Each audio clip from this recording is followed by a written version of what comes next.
En este video revisaremos un problema de conservación de momentum lineal. El problema en cuestión es el que está aquí esquematizado. Tenemos una tubería la cual se dobla con un ángulo de 60 grados. A través de la tubería fluye agua con un caudal de 0.01 metros cúbicos por segundo. La tubería expele un chorro de agua al ambiente y además posee un diámetro interno conocido de 60 milímetros. Para facilitar el análisis posterior, supondremos que el campo de aceleración gravitacional es paralelo al eje Z, el cual no está aquí explícitamente representado. En adición a esta información, mediremos la presión en un punto aguas arriba, la cual es de 300 kilopascales manométricos. En base a todo esto, determinaremos la fuerza de anclaje requerida, es decir, la fuerza que debemos aplicar sobre esta sección de tubería para mantenerla fija en su posición. Iniciaremos planteando nuestros supuestos y en este ejemplo supondremos que nos encontramos en estado estacionario, es decir, no existe variación temporal, por lo cual el término de acumulación de la ecuación de movimiento es igual a 0. Supondremos que nuestro flujo es incompresible, lo cual podemos justificar en el hecho de que nuestro fluido es agua, es decir, un líquido el cual tiende a ser incompresible. Finalmente, supondremos que las propiedades de nuestro fluido son uniformes en la sección transversal tanto de entrada como de salida, independientemente por supuesto. Es decir, nuestra entrada y salida serán unidimensionales. Continuaremos realizando un paso primordial, el cual nunca debemos olvidar al realizar este tipo de análisis. Y este paso es el de plantear nuestro volumen de control. El volumen de control que consideraremos en este ejemplo es el que estoy esquematizando en estos momentos. Nuestro volumen de control rodeará a la tubería en la sección de interés, de manera de que el sólido que compone la tubería se encuentra al interior. Notar que en la selección de este volumen de control, a propósito, dejé un espacio entre el límite del volumen de control y la superficie de la tubería. Este espacio contiene aire. La razón por la cual realizamos esta selección es que en la superficie de nuestro volumen de control está actuando la atmósfera, al menos en las zonas destacadas en amarillo. Esto me va a permitir suponer de que la presión en esa superficie, o al menos en esa sección, es idéntica a la presión atmosférica, lo cual me va a simplificar la aplicación de la ecuación de movimiento. Por supuesto, ya hemos definido nuestro volumen de control, lo vamos a dejar identificado. Otro detalle importante sobre este volumen de control que seleccioné es que en las superficies de la superficie de control, o las secciones de la superficie de control a través de las cuales existe flujo, me he asegurado de que la dirección de la velocidad es normal a la superficie de control en esas secciones. Esta selección me va a permitir evitar tener que calcular o realizar cálculos asociados a las fuerzas tangenciales que generalmente son un resultado de los esfuerzos viscosos debido a la deformación del fluido. En esta selección de nuestro volumen de control, denominaremos nuestra entrada como 1 y nuestra salida como 2. Esto va a ser de gran importancia cuando apliquemos las diferentes relaciones que debemos emplear. Continuaremos con la aplicación de la ecuación de continuidad.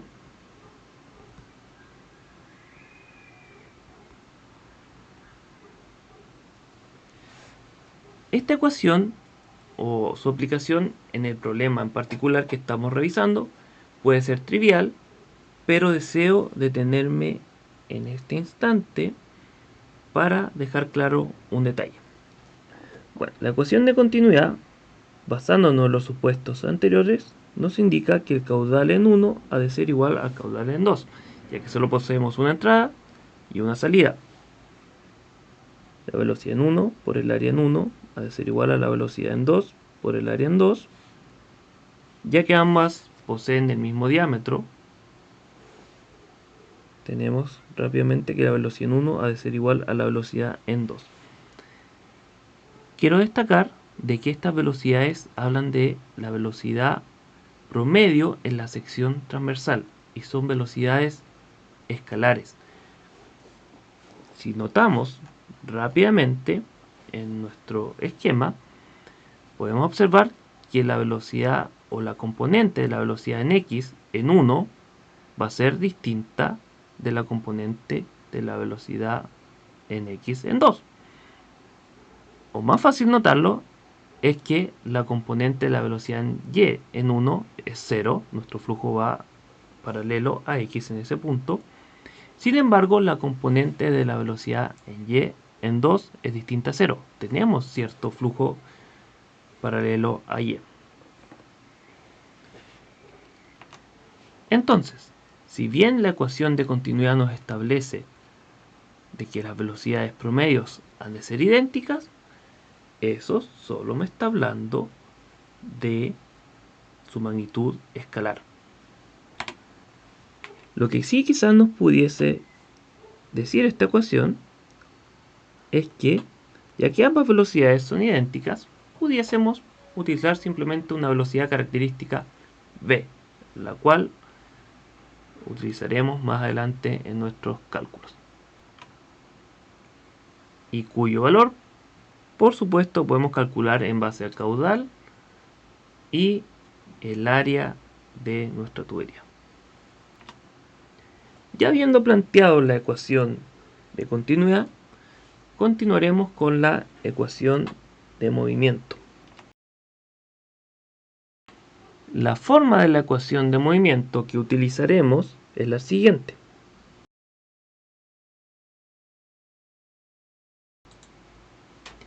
Esta forma de la ecuación de movimiento considera los supuestos que ya establecimos anteriormente: estado estacionario y entrada y salida unidimensional.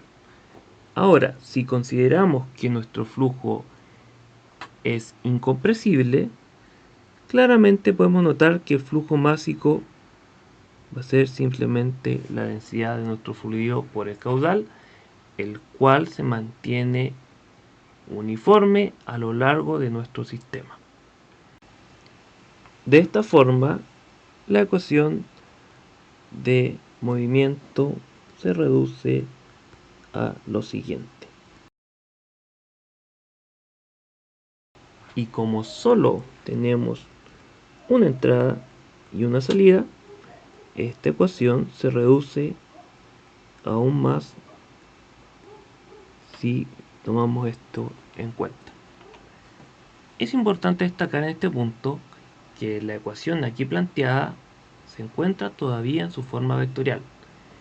Entonces, deberemos tomar cada uno de los componentes x y plantear su correspondiente ecuación de movimiento.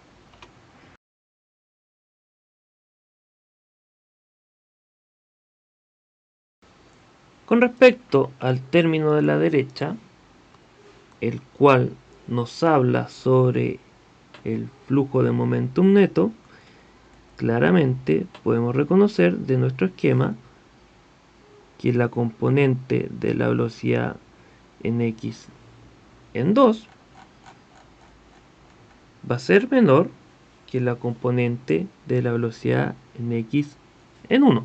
Y esto, por supuesto, sumado a la ecuación de continuidad.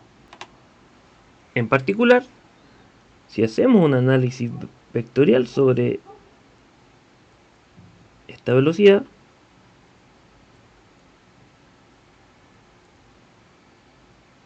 notaremos que la velocidad en x en 2 es simplemente igual al coseno de teta por la velocidad v, cuya magnitud podemos calcular, por supuesto, en base al caudal. De esta forma, podemos reducir esta ecuación a simplemente coseno de teta por la velocidad menos v, lo cual, por supuesto, es idéntico a lo que está aquí expresado.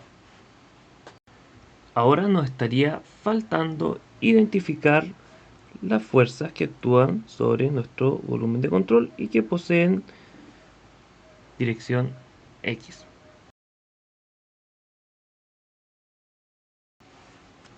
Para hacer este análisis, dividiremos nuestras fuerzas en dos tipos.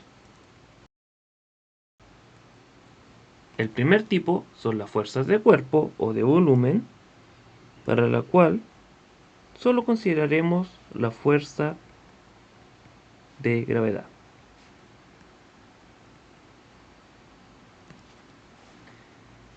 Esta fuerza en el sistema que estamos analizando en este ejemplo es igual a 0, ya que el campo de aceleración gravitacional es normal a x, es decir, la componente en x de este campo es igual a 0. Continuaremos con las fuerzas de superficie. Con respecto a las fuerzas de superficie o de contacto, siempre iniciaremos nuestro análisis identificando la fuerza de presión. Esta es la fuerza que en el 99% de los casos poseerá un valor distinto a 0. Para calcular la fuerza de presión, haremos uso de la siguiente relación integral, la cual nos dice que debemos integrar la presión por menos el vector unitario normal alrededor de toda nuestra superficie. Por supuesto, como solo nos interesa la componente en x, reemplazaremos estos términos vectoriales por su correspondiente componente en x. Analizaremos enseguida cómo podemos resolver esta integral. Esta relación nos dice, primero, en esta superficie identifica todas las zonas donde la presión manométrica, recordemos que podemos utilizar tanto presión absoluta como manométrica, sea distinta a 0. Y en esas zonas debes realizar la integral. En caso contrario, la fuerza de presión tendrá un valor igual a 0 o su efecto será neto 0, por lo cual no deberemos hacer un análisis más exhaustivo. Entonces iniciaremos justamente haciendo eso. Buscaremos las zonas donde la presión expresada como una presión manométrica sea distinta a 0. Podemos identificar, por ejemplo, esta superficie de nuestro volumen de control, la cual está en contacto con la atmósfera. Es decir, su presión es igual a 0. Por lo cual, no la consideraremos al momento de realizar nuestro cálculo. De la misma forma, podemos identificar esta otra superficie, la cual rápidamente identificaremos y sabremos que su presión es igual a 0, por supuesto expresada con una presión manométrica. De la misma forma podemos identificar estos cachitos que van quedando de nuestra superficie, las cuales de igual forma ustedes pueden identificar que poseen presión igual a la presión atmosférica, es decir, presión igual a 0, si está expresada como una presión manométrica. Y finalmente este cachito que tenemos acá. En esa zona podemos notar de que el chorro entra en contacto con la atmósfera. Es decir, podemos decir que la presión en 2 es igual a 0 manométrica, o 0 kilopascales manométricos, ya que la presión en ese punto es igual a la presión atmosférica. Nos moveremos al lado izquierdo de nuestro diagrama. Tenemos estos cachitos, por supuesto, donde la presión es atmosférica, y finalmente nos estaría quedando esta zona en 1 al interior de la tubería, cuya presión medimos y es de 300 kilopascales manométricos. Es decir, la presión en ese punto es distinta a 0. Con eso, con este pequeño análisis, nos hemos dado cuenta que el único punto en el cual, en este ejemplo, debemos preocuparnos por calcular la fuerza de presión es en 1. Entonces nos estaría en este punto solo faltando identificar el vector unitario normal A1. Debemos recordar que el vector unitario normal es siempre normal a nuestra superficie y apunta hacia afuera del volumen de control. Es decir, en este caso, nuestro vector unitario normal va a ser igual a menos 1,0,0, lo cual es lo mismo que decir menos i. Lo cual está sugiriendo que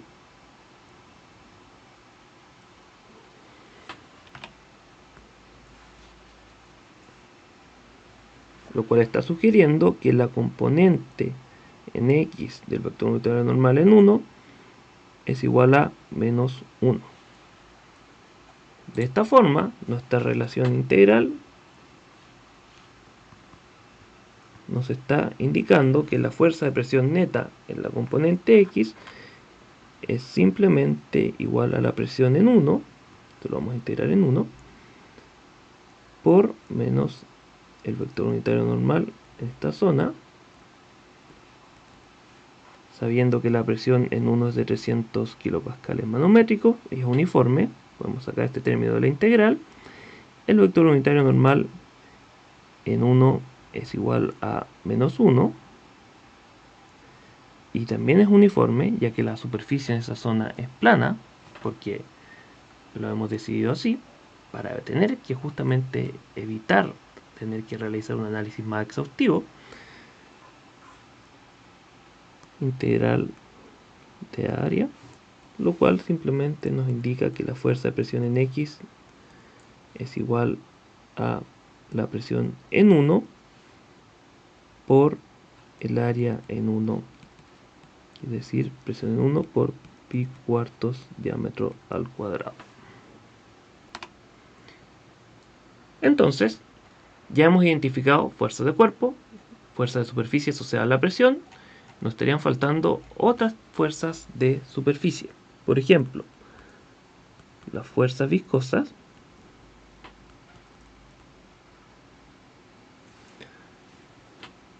Podemos hacer un cálculo exhaustivo, pero si nos damos cuenta, hemos identificado lo siguiente. Lo primero, la superficie de nuestro volumen de control rodea por fuera, excepto las zonas donde corta, a nuestra tubería. En estas zonas no existe movimiento de fluido. Y como no existe movimiento de fluido, los esfuerzos viscosos son iguales a cero. Entonces no tendremos fuerzas viscosas en esta zona. Con respecto a 1 y 2, hemos seleccionado nuestro volumen de control de manera de que estas superficies son normales a la dirección de la velocidad. De esta forma, en 1 y en 2, los esfuerzos viscosos son paralelos a la dirección del flujo, por lo cual se anulan entre sí. Es decir, las fuerzas viscosas,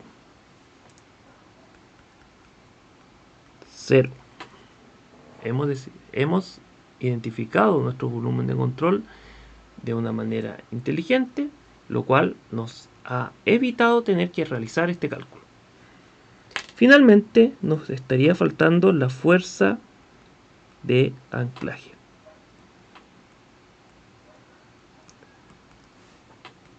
En particular, la componente en X de esta fuerza que desconocemos. Aquí es importante identificar de que no solo desconocemos la magnitud de esta fuerza de anclaje, sino que también su dirección. En este punto de nuestro problema, no sabemos si nuestra fuerza de anclaje actúa con dirección hacia X negativo o hacia X positivo. Entonces deberemos tomar una decisión. Yo supondré que actúa hacia X negativo. Entonces, como actúa hacia X negativo, yo la voy a restar al momento de plantear mi sumatoria de fuerza. Vamos a dejar una pequeña nota.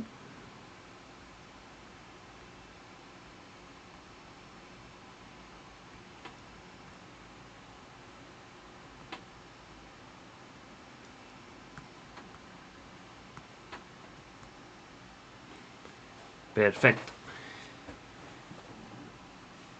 Ya que hemos identificado todas las fuerzas y el flujo neto de momentum en nuestro sistema, simplemente falta tomar toda esta información y volverla a introducir a la ecuación de movimiento. Entonces, esta ecuación de movimiento hasta este punto nos indicaba que la sumatoria de fuerza en X era simplemente igual a la densidad por el caudal por la velocidad por coseno de teta menos 1. Y hemos identificado la fuerza de presión y la fuerza de anclaje, es decir, está la fuerza de presión o la componente en X. Y aquí, como hemos indicado o establecido que la fuerza de anclaje actúa hacia X negativo, vamos a restarla.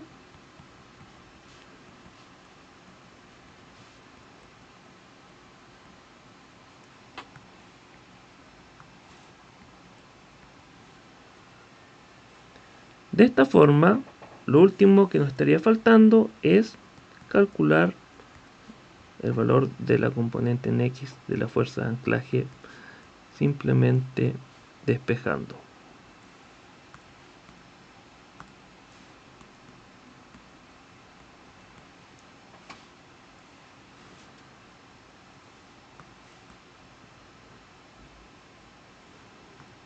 De esta forma, solamente nos falta despejar para calcular el valor de la componente en X de la fuerza de anclaje.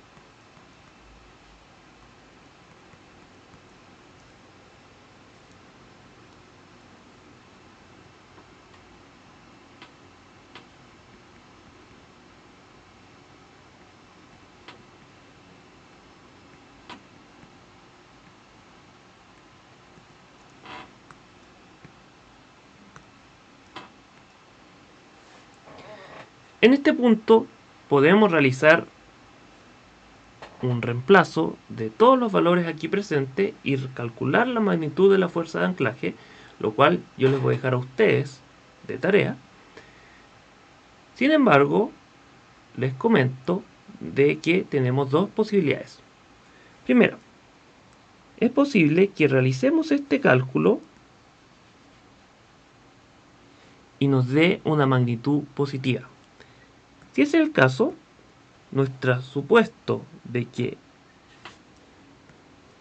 la fuerza de anclaje actúa con dirección hacia X negativo es correcta. Sin embargo, si hemos realizado nuestro cálculo y nos encontramos con la sorpresa de que al realizar esta resta el valor que obtenemos es negativo, nuestro supuesto es incorrecto. Y la fuerza de anclaje en realidad apunta o posee dirección hacia X positivo. No se preocupen, si ese es efectivamente el caso, lo único que tenemos que hacer es volver un poco y decir, mira, sabes que mi supuesto era incorrecto. En realidad, la fuerza de anclaje actúa hacia X positivo y no hacia X negativo. Eso lo único que va a cambiar es el signo en esta ecuación.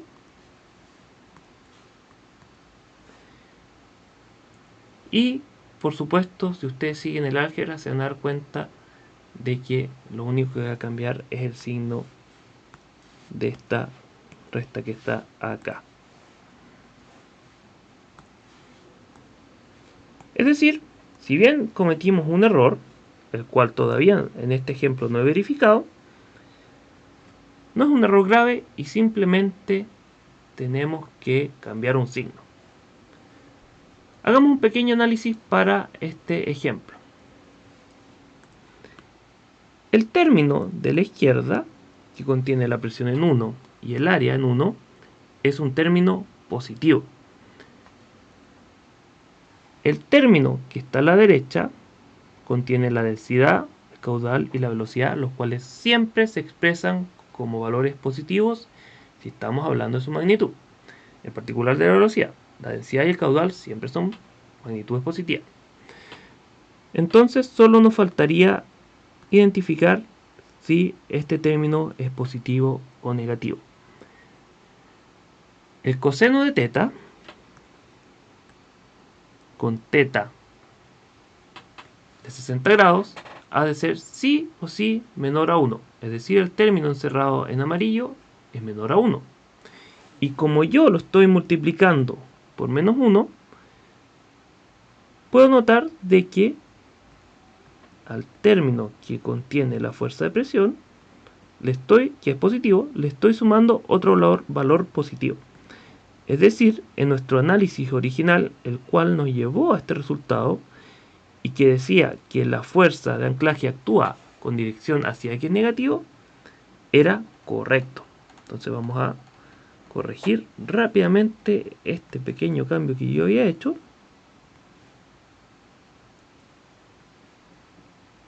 Y vamos a establecer, por supuesto, que la fuerza de anclaje actúa con dirección hacia X negativo. Y aquí les vuelvo a mencionar, si hubiesen obtenido un valor negativo, simplemente dan vuelta la dirección con la cual ustedes supusieron que actúa su fuerza de anclaje. Entonces nos estaría faltando en este punto simplemente calcular la componente en Y de la fuerza de anclaje. Y para eso, nuevamente, lo que debo hacer es plantear la componente, ahora en Y, de la ecuación de movimiento.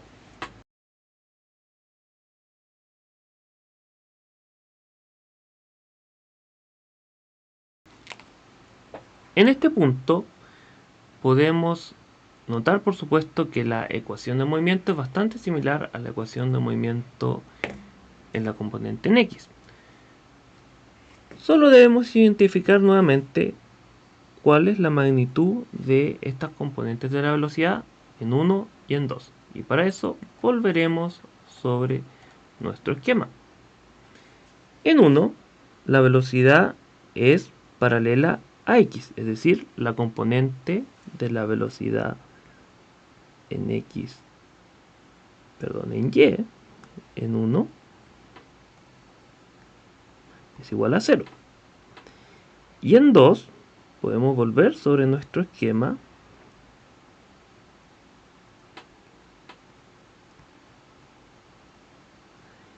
y podemos notar rápidamente que la componente de la velocidad en y en 2 es simplemente igual al seno de teta por v.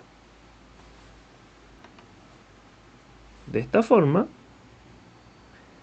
el término de acumulación de momentum nos está diciendo que es simplemente igual a la densidad por el caudal por el seno de teta por v. Ahora solo nos estaría faltando identificar las fuerzas que actúan sobre el volumen de control. En este punto podemos volver sobre el análisis que realizamos previamente. La fuerza de gravedad igual a 0, porque el campo de aceleración gravitacional es paralelo a z. La fuerza de presión entonces, que sería la primera fuerza de contacto, será la primera fuerza que analicemos. Aquí volvemos sobre nuestra relación integral, la cual nos dice la fuerza de presión en Y va a ser igual a la integral de la presión por menos la componente en Y del vector unitario normal. Volvemos sobre nuestro esquema y debemos buscar las zonas donde la presión sea distinta a 0. Está expresada por supuesto como presión manométrica. Ese análisis ya lo hicimos y sabemos que esa zona es simplemente la superficie en 1, es decir, nuestra entrada del volumen de control. En este punto debemos identificar cuál es la componente en Y del vector unitario normal a esa superficie. Y volviendo sobre nuestro análisis, notamos rápidamente que ese valor es simplemente igual a 0. Es decir, si yo reemplazo esto en mi relación integral, voy a identificar enseguida que la fuerza de presión neta en la dirección Y es igual a 0. Nos estaría faltando, por supuesto, la fuerza viscosa, las cuales ya, siguiendo lo que habíamos analizado, van a ser iguales a 0. Esto aplica tanto en X como en Y. Si hacemos nuestra selección del volumen de control de manera inteligente, no tenemos que preocuparnos por nuestras fuerzas viscosas. Nos estaría faltando una sola fuerza, que es la fuerza de anclaje, o la componente en Y de esta fuerza, la cual desconocemos. Y nuevamente deberemos identificar si actúa con dirección hacia Y positivo o hacia Y negativo. En este ejemplo, supondré que actúa hacia Y negativo. Y veremos si esta suposición fue correcta o no. Ya hemos identificado entonces nuestro flujo de momentum neto, todas las fuerzas que estarían actuando sobre nuestro volumen de control. Lo único que nos estaría faltando es reemplazar toda esta información sobre la ecuación de movimiento. Como yo supuse que la fuerza de anclaje actúa hacia Y negativo, debo restarla. Y entonces podemos rápidamente notar de que la fuerza de anclaje va a ser igual a menos ρ por Q por V seno de teta. Haremos o volveremos sobre nuestro análisis, el cual ustedes por supuesto pueden complementar con el uso de los valores numéricos. En este caso, Y siempre, por supuesto, densidad y caudal son positivos. La velocidad, ya que lo estoy expresando como una entidad escalar, o la magnitud, la velocidad en realidad, también es positiva. Seno de teta, bueno, también este valor es positivo, ya que teta es igual a 60. Es decir, si yo tomo todo esto en consideración, puedo notar de que este término es positivo. Pero lo estoy multiplicando por un signo menos. Es decir, esto me está sugiriendo que la magnitud de la componente en Y de la fuerza de anclaje va a ser menor a 0. Lo cual no es posible porque estamos hablando de magnitudes escalares.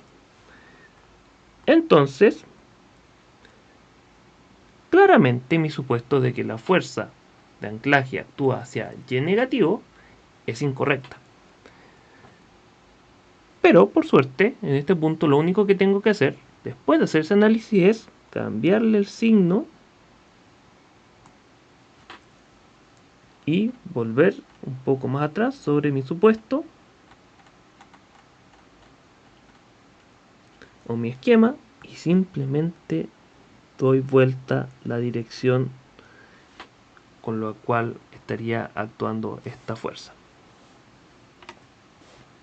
De esta forma, hemos ya calculado la magnitud de estas fuerzas y por supuesto, como nunca sobra, vamos a hacer un pequeño diagrama para esquematizar nuestros resultados.